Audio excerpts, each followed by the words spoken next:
This essay is part of a series The New Yorker will be running through the election titled, Trump and the Truth. Donald Trump is a rich man, even if just how rich remains an open question, and he and his campaign have long insisted that he is also a very charitable fellow. "I've given millions away," Trump said in May. The sentiment was reiterated this week by Jason Miller, his campaign spokesperson. Mr. Trump is generous both with his money and with his time, Miller said, in a statement reacting to the latest Washington Post reporting on Trump's charitable foundation. He has provided millions of dollars to fund his foundation and a multitude of other charitable causes. How many millions of dollars?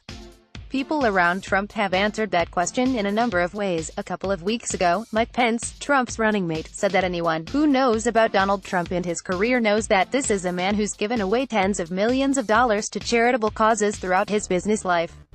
In July, Trump's son Eric said his father had given away millions and millions and millions of dollars.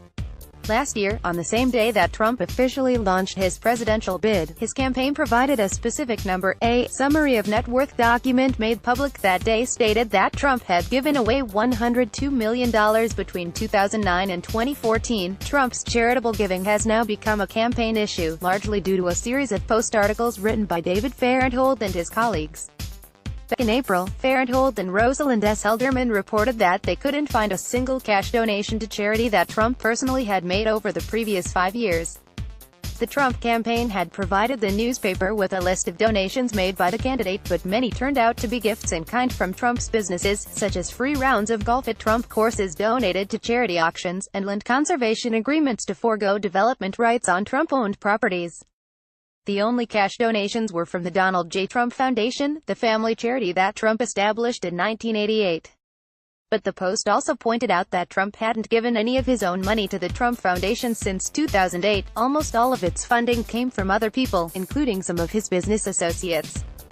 The Post has delivered other revelations. At the end of August, Fahrenthold reported that the Trump Foundation had violated tax laws in 2013 by making a $25,000 political donation to Pam Bondi, the Attorney General of Florida. At the time the donation was made, Bondi had been considering whether to launch an investigation of the scandal-plagued Trump University. Democrats accused Trump of having tried to buy off Bondi, but Bondi denied that there was any connection between the campaign donation and her decision not to pursue an investigation. Regardless, charities aren't allowed to make political donations. Trump's aides said the payment from the foundation was the result of an administrative error, and that the money was supposed to have come from Trump's personal account. Earlier this year, the foundation paid a $2,500 penalty to the IRS. The list goes on. Earlier this week, Fahrenthold reported that the foundation has spent more than $250,000 to settle lawsuits filed against Trump businesses. The settlements, for $158,000, went to a man who had scored a hole-in-one during an event at one of Trump's golf courses, and who claimed he had never been paid $1 million prize he was promised. The Post noted that using the foundation's money in this way may have been another violation of law, in this instance, the law that prohibits self-dealing by charitable organizations. Fahrenthold and his colleagues deserve a great deal of credit for their reporting, but they aren't the first journalists to take a skeptical look at Trump's charitable activities. As far back as the early 1990s, the investigative reporter David K. Johnston was following up on Trump's claims, calling up dozens of charities that Trump said he'd given money to. Johnston had difficulty confirming some of the payments. In 1999, when Trump was mulling an earlier bid for the White House, The Smoking Gun, a website that specializes in unearthing and analyzing legal documents, inspected the annual tax returns of the Trump Foundation. Although Trump has managed to keep his own tax returns private, the tax filings of his foundation are public documents. They detail how much money Trump and other donors have given to the foundation, how much the foundation has handed out, and who the recipients were. The Smoking Gun looked at the period from 1994 to 1998, when Trump's businesses were recovering from a severe economic downturn earlier in the decade that saw 3 of his Atlantic City casinos, along with his Plaza Hotel in New York, file for bankruptcy. As the real estate market recovered, so did Trump's net worth.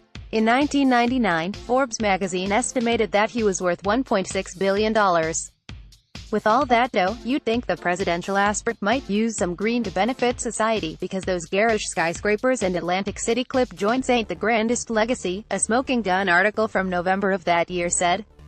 Alas, the Donald J. Trump Foundation has donated a paltry total of $475,624 over the past 5 years.